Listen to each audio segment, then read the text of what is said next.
শুভ সকাল, কেমন আছো সবাই? মনির সংসারে আরেকটি নতুন ব্লগে সকলকে স্বাগত জানাই। আশা করছি যে যেখান থেকে ভিডিওটি দেখছো সকলে খুব ভালো রয়েছো। আজকের দিনটা হচ্ছে মঙ্গলবার, আর এখন এই তো সকালে ঘুম থেকে উঠে চারিদিকে দরজা জানালা খুলে এখন মেন দরজায় জল দিতে আসলাম।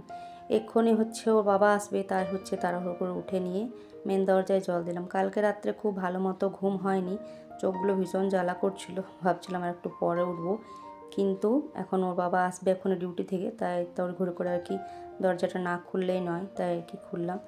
আর তারপর জানো তো সকালবেলা উঠে একটা বড় কাজ হচ্ছে জল ভরাটা। আজকে অনেকগুলো জলের বালতি এগুলো খালি ফাঁকা ছিল আর কি, ভরা হয়নি, দুদিন থেকে বালতিগুলো ভরিনি সেভাবে, তো আজকে ফাঁকা ছিল সবটাই, তো সবটাই হচ্ছে ভরলাম।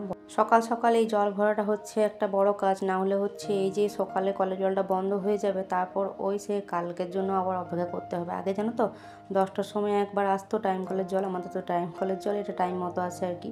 আগে 10টার সময় একবার আসতো, কিন্তু এখন আর 10টার জলটা মানে ভুলেই গেছি, একটুও পড়ে না 10টার সময় জলটা। তাই সকালবেলাতে না ভরলেই নয়, তো জলগুলো সব ভরে নিয়ে তারপর চাটা বসিয়ে দিয়েছিলাম। তারপর ওর বাবাকে চাটা দিয়ে নিয়ে তারপর এখন আসলাম মুখ ধুতে। এদিকে পাম্পের সুইচটাও দেওয়া ছিল, সে কারণে বেশ কিছুক্ষণ ধরে ব্রাশটা নিয়ে বসেছিলাম আর কি। আসলে সকালবেলায় টাটকা যে জলটা কলের পড়ে, তো মনে হয় কি যে ওই জলটাতেই মুখটা ধুতে বেশ ভালো লাগে, তাই অনেকক্ষণ ধরে অপেক্ষা করছিলাম। তো ট্যাঙ্কি ভরে পড়লো, তারপর ততক্ষণ আমি ধুয়ে নিয়েছিলাম, তারপর একটু কলের জলটা মুখের মধ্যে নিলাম, বেশ ভালো লাগে ঠান্ডা ঠান্ডা জলটা। যাই হোক, ওদিক থেকে আসার পর হচ্ছে মানে মুখটা ধুয়ে আসলাম, তারপর হচ্ছে দেখছি ছেলে মেয়েগুলো এখনও ডাক দিচ্ছে, এখনও ওঠার নাম নেই ওদের। ওর বাবা তো চা খেয়ে দিয়ে এখানে শুয়ে পড়েছে, তো এখানে ঘুমাচ্ছে ও বারান্দার মধ্যে। তো ভাবলাম কি এখন ফ্রিজটা একটু মুছে নিই। আজকে তো আমি চা খাবো না এখন সকালবেলা, কারণ আজকে মঙ্গলবার, আর জ্যৈষ্ঠী মাসের আজকে তৃতীয় মঙ্গলবার। তো এই ফ্রিজটা ভাবলাম একটুখানি মুছে নিই। সেভাবে কিছু নেই, মানে আসপেজ সেভাবে কিছু নেই, তাও ওই টুকটাক তরকারি পাতিগুলো ওই যে মাঝের নিচে মানে সবজি ট্রের উপরে যে তাকটা, সেটাতে আমি ওই যে সব সবজি পাতি মানে রান্না করা যেগুলো থাকে সেগুলো আমি ওইটাতে মধ্যে রাখি। তারপরও বললাম একটু মুছে নিই, জলের বোতলগুলো ভরে নিই, বালতিটার মধ্যে রেখেছি, ফ্রিজের মধ্যে তুলিনি, বললাম মুছে নিয়ে তারপর আর কি বোতলগুলো ভরবো। তো জলের বোতলগুলো তো ফ্রিজের মধ্যে না রাখলে নয়, এতটা গরম পড়েছে না, মানে 3 দিন থেকে প্রচণ্ড গরম দিচ্ছে, আর কিছু মানে বলার নেই। কয়েকদিন বেশ ভালো লাগছিলো ওয়েদারটার, এখন সেই আবার সেই গরম। তারপর ওই যে ছেলে মেয়েকে উঠালাম, ওরা হচ্ছে ওদের উঠাতে সেই মানে ওরা যেদিন ঘরে থাকবে না সেদিন আমার সমস্ত কাজে লেট হবে। ওদেরকে উঠানোর পর ওই যে চা দিলাম মেয়েকে, তারপর হচ্ছে বাসন টাসনগুলো ধুলাম, ঘর ঝাড় দেওয়া, বিছানা ওই সব কাজগুলো সমস্তটা হয়ে গেছে, এখন শুধু ঘরটা মুছলে আর কি হয়ে যায়। তো আজকে সিঁড়িটা আর ঝাঁট দিইনি, একেবারে হচ্ছে সিঁড়িটা মুছে নিলাম আজকে। সিঁড়িটা কালকেও মুছিনি, তো আজকে বললাম একটু মুছে দিই। সিঁড়িটা মুছলাম, ওই দিকের ঘরগুলো মোছা হয়ে গেছে, এখন এই যে রান্নাঘরটুকুটা মুছে নিলে হয়েছে। ওর বাবা বললো কি যে এখন আমি ঘুমাচ্ছি, তো আমাকে 9টা বাজলে উঠিয়ে দিতে।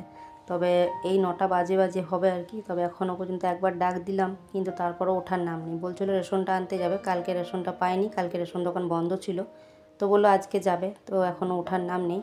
তো যাই হোক, এই কাজগুলো করে নিয়ে এই যে স্নান করে একেবারে চলে এসেছি। তো আজকে তো হচ্ছে জ্যৈষ্ঠী মাসের তৃতীয় মঙ্গলবার, তবে আজকে আমি পুজো দিতে পারবো না, পুজো দিতে যাওয়া হবে না আমার। তো সেই কারণে হচ্ছে ছেলে বা বরকে যে বলবো, বরকে তো বলা যাবেই না, কারণ হচ্ছে ও তো নাইট শিফট ডিউটি করে এসেছে, এসে নিয়ে এখনও ঘুমাচ্ছে জানো তো, এখনও ওঠেনি।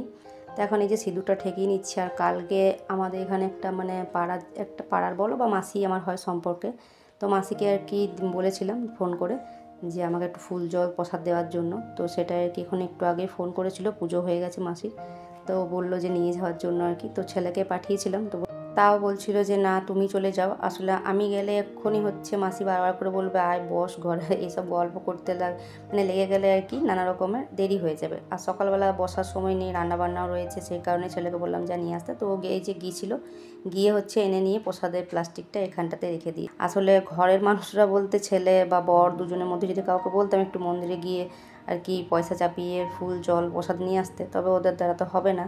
তাই আর কি ওরা যখন না পারুক, মানে ওরা যখন কিছু সম্ভব হবে না ওদের দ্বারা, তখন আর কি পাড়া প্রতিবেশীরাদেরকে আর কি ভরসা আর কি। তো একটা দিদি আছে পাড়াতেই, তো ও আসলে কালকে প্রথমে ওকে ফোন করেছিলাম, তো দিদিটা নেই, বাপের বাড়ি গেছে মনে হয়, ফোনটাও তুললো না। তারপর মনে পড়লো যে না মাসিকেই বলে দিই, তো মাসিকে বললাম, বললো হ্যাঁ ঠিক আছে। ফুলটা ধুয়ে একটু জল খাবো, সাথে একটুখানি প্রসাদ নিয়ে আর কি প্যাড়া বা লাড্ডু রয়েছে সেগুলো একটু ভেঙে নিয়ে জল খাবো। আর এদিকে হচ্ছে ওর বাবা এক্ষুনি উঠলো, ওকেও দিলাম, মেয়েকে একটু দিলাম, ওর ছেলেকেও একটুখানি প্রসাদ দিয়ে দিলাম। আর তারপর হচ্ছে চিড়েটা হচ্ছে এখন রেখে দেবো ফ্রিজে, তারপর হচ্ছে পরে ফ্রিজের জন্য রাখবো, কারণ হচ্ছে পিঁপড়ে লেগে যাবে এখানে বাইরে রাখলে। তো ওটা চিড়েটাও একবার খেতে হয়, তো পরে আর কি মেখে নিয়ে খাবো। হচ্ছে একটুখানি চা খাবো, কারণ সারাদিনে একবার চা না খেলে কিন্তু একদমই ভালো লাগে না। সেই জন্য হচ্ছে প্রসাদটা খাওয়ার পর একটুখানি হচ্ছে চা আর দুটো বিস্কুট দিয়ে চা খেলাম আর কি। চাটা খাওয়ার পর এদিকে সবজিপাতিগুলো বানিয়ে নিয়েছি, ভাতটা আগে বসিয়ে নিয়েছি। সবজিপাতি বলতে আজকে করব পটলের তরকারি আর সাথে হচ্ছে পটল ভাজা, মানে পটলগুলো সব আজকে শেষ করব। তো এই যে পটলগুলো আর কি বানিয়ে এখন নুন হলুদ মাখিয়ে তেলটা এদিকে বসিয়ে দিয়েছিলাম, তো পটলগুলো এখন ভাজা হতে বসিয়ে দিয়েছি। তো পটলগুলো এদিকে ভাজা হতে থাক, আর ওইদিকে পটলের তরকারির জন্য আলুটা একটুখানি ভাপিয়ে নিতে বসিয়েছি ওদিকে কুকারে। ভাতটা একটু নামিয়ে রেখেছি, এখন ভাতটা এখনও হয়নি, আর একবার আর কি পরে বসাবো। আমি একটুখানি ফুটিয়ে নামিয়ে নিই, তাতে করে হচ্ছে আমার মনে হয় যে একটু মানে ওভাবে করি আমি ভাতটা। তো তারপর একটুখানি ওই ছেলের জন্য একটা আলু বানিয়ে নিয়েছি গোল গোল করে, ওপর যেহেতু পটল ভাজা খেতে চায় না, তো সেই কারণে হচ্ছে ওর জন্য একটু গোল গোল করে আলু ভাজা করে নিচ্ছি। আর এই যে আলুটা ওইদিকে বসালাম, তো আলুটা ওইদিকে হতে থাক, ততক্ষণ এইদিকে একটু বিরির ডাল চাপিয়ে দিচ্ছি। ভাবছিলাম যে ডাল করব কি না করব, তবে পটলের তরকারি করছি, তো পটল তরকারিতে আমার ছেলে আবার খেতে চাইবে না, তাই একটু ডাল করে দিলাম। তো আলুটা ওইদিকে ভাজা হয়ে গেছে, এখন এটাকে নামিয়ে এই তেলের মধ্যে হচ্ছে পটলের তরকারির জন্য যে পটলটা বানিয়ে রেখেছি ওটা হচ্ছে এখন ভেজে নেব। তো এটা এদিকে ভাজা হতে থাক। ওইদিকে আমার মেয়ে যখন আমি আলুটা ভাজতে বসিয়েছি আর ছাদ থেকে আমাকে কখন থেকে ডাকছে, মা একবার এসো, মা এসো। তো আমি বলছি যে কী বলছিস বল ওখান থেকে, কিন্তু না, বলছে তুমি এসো। তো বললাম ঠিক আছে আসছি। রান্না করতে করতে না মনে হয় একটার পর একটা চাপাতে থাকি এইভাবে আর কি। তো বললাম দাঁড়া যাচ্ছি। তো এই যে পটলটা বসিয়ে ওটাকে ঢাকা দিয়ে দিলাম, ঢাকা দিয়ে ওটা হতে থাক। তো বললাম দেখে আসে কী বলছে। এসে জিজ্ঞেস করছি যে কী বলছিস, তো বলছে দেখো কী সুন্দর সাজিয়েছি, সেটাই আর কি ও বলছে। সত্যিই কিন্তু বেশ সুন্দর সাজিয়েছে ফুল দিয়ে ঠাকুরটাকে, মানে ঠাকুরের জায়গাটাকে আর কি। তো বেশ সুন্দর লাগছে দেখতে, তাই না? তোমরাও কিন্তু অবশ্য কমেন্টে জানিও যে কেমন লাগছে। তো চলো এখন নিচে গিয়ে হচ্ছে এই যে পটলগুলো ভাজা হয়ে গেছিলো, হওয়ার পর ওটাকে নামিয়ে আর একেবারে হচ্ছে আলু দিয়ে আলুর সাথে মশলাগুলো দিয়ে নিয়েছি। তারপরে যে আলুটাকে কষাচ্ছি, বেশ সুন্দর করে কষানো হয়ে গেছে। নিরামিষ তরকারি, আদা একটু গ্রেট করে দিয়ে নিয়েছি, কাঁচা লঙ্কা চিড়ে দিয়েছি, বাদ বাকি গুঁড়ো মশলা দিয়েছি। আর এই আলুটা কষানো হয়ে গেছে, এখন ছেলের জন্য একটু বেছে বেছে তুলে নিচ্ছি, কারণ ওই যে টমেটোগুলোও আবার ফেলে দেয়, তো সেই কারণে ওর জন্য আলুগুলো তুলে নিলাম। ও তো পটল তরকারি খাবে না, ওই কষা আলুটা দিয়ে ডাল ভাত ওটাই আর কি আলু ভাজা দিয়েই খাবে। তারপর পটলগুলো দিয়ে দিয়েছি, আর এখন একটুখানি হচ্ছে আবার একটু ভেজে নিয়ে আর জল দিয়ে দেবো একটুখানি। অর্ধেক তো সেদ্ধ হয়ে গেছে, একটুখানি আর কি হলে হয়ে যাবে। তো জল দিয়ে দিলাম। চলো এটা হয়ে গেছে। আর ওইদিকে ভাতটাও বসিয়েছিলাম একটু আগে, একটুখানি ভাতটা হতে ছিল, তো এখন দেখছি হয়ে গেছে ভাতটা। তো এটাকেও নামিয়ে নিই।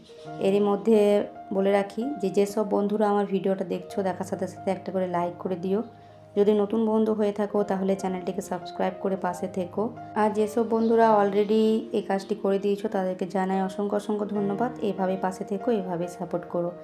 এদিকে ডালটা তো যেন অনেকক্ষণ হলো হয়ে গেছে, নামিয়ে রেখেছিলাম, এমনকি সিটিটাও মানে সরায়নি, মানে ওরকমই ছিল। তারপরেও দেখছি কি ডালটা সেই রকমভাবে মানে সেদ্ধ হয়ে গেছে, তারপরেও কীরকম জানি গোটা গোটা মতো রয়েছে। তো দেখছি না, অনেকক্ষণ ধরে ম্যাশ করার পরও দেখছি ঠিকঠাক লাগছে না, তাই আরেকবার বললাম থাক আরও 2-4টা সিটি পড়ুক। এখন মানে প্রত্যেকটা জিনিসেই ভেজাল, মানে ঠিক নেই, আগের মতো আর বিট ডাল নেই। আগে যেমন একটুতে খুব বেশি মানে একটু যেমন লেলপেল টাইপের হয় আর কি বিট ডাল, সেইটাও থাকে না। আর সেদ্ধটাও দেখছি না, আগে সেদ্ধ হলেই বিট ডাল মানে প্রচুর হতো, অল্প একটুতে অনেক হয়ে যেত, কিন্তু সেটা নেই দেখছি। তো আরেকবার বসালাম ওইদিকে হতে থাক। আর এটা কী করছে বলো তো, তরকারিটা নামানোর পর এই দুটো আলু কালকে ছিল ডালের মধ্যে, ধুয়ে রেখে দিয়েছিলাম। তো আলুটা এখন ফ্রিজের মধ্যে থেকে যাবে। শুভ তো হচ্ছে আজকে মুড়ি খায়নি, ছাতুই খেয়েছে, আর সেই জন্য বলো আলুটা একটু তেল দিয়ে জিরে ফোড়ন দিয়ে একটু নুন হলুদ দিয়ে না ভাজা ভাজা করে দিলাম, এতে করে আর কি উঠে যাবে। ওদের সাথে ভাতের সাথে দিয়ে দেবো একটু করে, তো হয়ে যাবে খাওয়া। নাহলে ওই সেদ্ধ ফ্রিজের মধ্যে পড়ে থাকবে। তো ডালটাও দেখছি 3-4টা সিটি দিলাম, কিন্তু দেখছি সেই একই অবস্থাতে রয়েছে। তো বললাম থাকবে, এরকমই রইবে, কিছু করার নেই, যখন সেই আগের মতো আর হবে না। তো যাই হোক, ডালটাকে নামিয়ে এদিকে রান্নাবান্না তো সব কমপ্লিট। এখন ডালটাকে হচ্ছে ছনকে দিচ্ছি একটু জিরে আর শুকনো লঙ্কা ফোড়ন দিয়ে।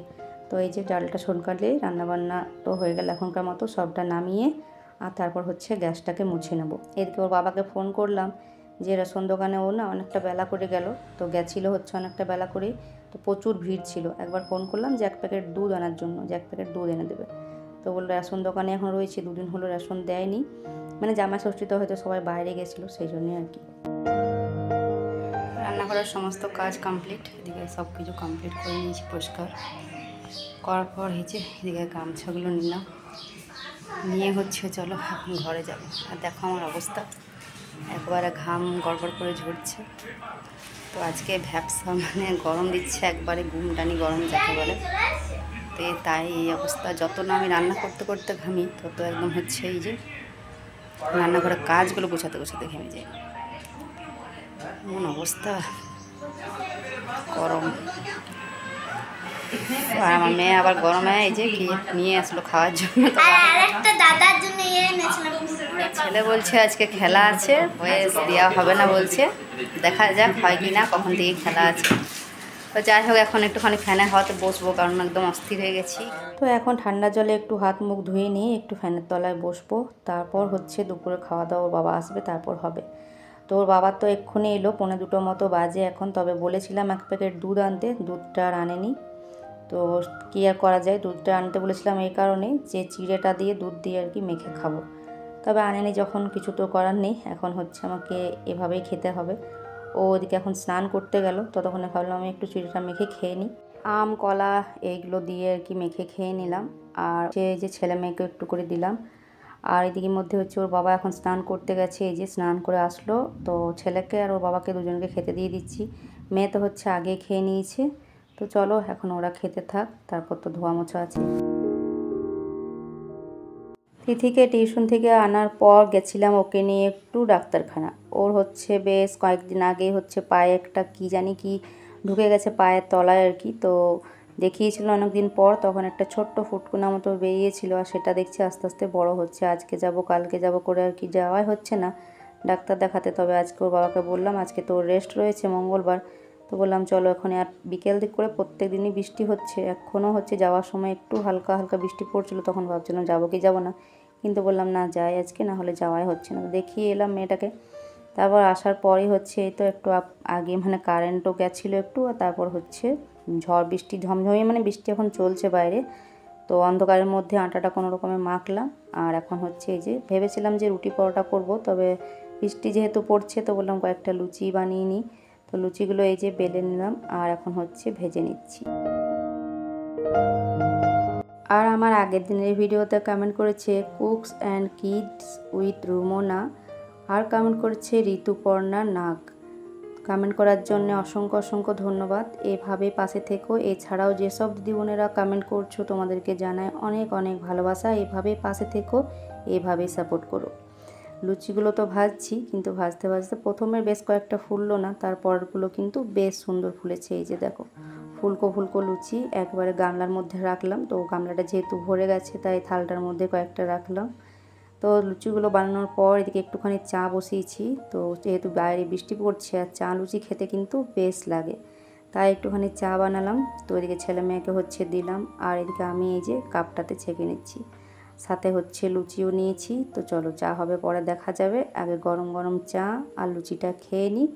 তারপর হচ্ছে মনে পড়লো কি জানো তো, চা লুচিটা খেতে বসে আর কি মনে পড়লো সকালবেলা আমি বেশ কিছুটা মানে অল্প একটু কুমড়ো ছিল, কালকে যে তরকারি করেছিলাম, তারপর কাঁচা মানে কুমড়োটা অল্প একটু ছিল। তো সেটাই সকালবেলাতে আলু ভাজার মতো করে মিহি করে বানিয়ে রেখেছিলাম, কিন্তু মনে ছিল না। এখন গিয়ে মনে পড়লো যে কুমড়োটা বানিয়ে রেখেছি আমি। তো এই যে ওটারই আর কি একটু পকোড়ি বানাবো। তো কুমড়োটাতে বেসন দিলাম, নুন আর কালো জিরে, একটু হচ্ছে জোয়ান, আর এই যে সব শেষে বেশ 2-3টে মতো কাঁচা লঙ্কা কুচিয়ে দিয়ে দিয়েছি। একটু ঝাল ঝাল হবে খেতে, কুমড়ো তো এমনিতে মিষ্টি লাগে। তো দেখো তেলটা কিন্তু বেশ গরম হয়ে গেছে, একদম ধোঁয়া উঠছে। তো পকোড়িগুলো এইভাবে করে দিয়ে নিচ্ছি। আর আরেকবার হবে, একবার দিয়ে তো আর হবে না, তারপর আরেকবার হবে। তো চলো বন্ধুরা, এই পকোড়িগুলো ভাজতে ভাজতে আজকের ভিডিওটা আমি এখানেই শেষ করছি। ভালো লাগলে অবশ্যই লাইক কমেন্ট সাবস্ক্রাইব করে পাশে থেকো। নতুন বন্ধু যদি ভিডিওটা দেখে থাকো তাহলে একটা সাবস্ক্রাইব করে পাশে থেকো, আর যারা অলরেডি করে দিয়েছো তাদেরকে জানাই অনেক ধন্যবাদ। তো চলো এখানে আজকের মতো ভিডিওটা শেষ করছি। ভালো লাগলে লাইক কমেন্ট সাবস্ক্রাইব করে দিও। তো চলো আজকের মতো আসি, পরে আবারও দেখা হচ্ছে। টাটা।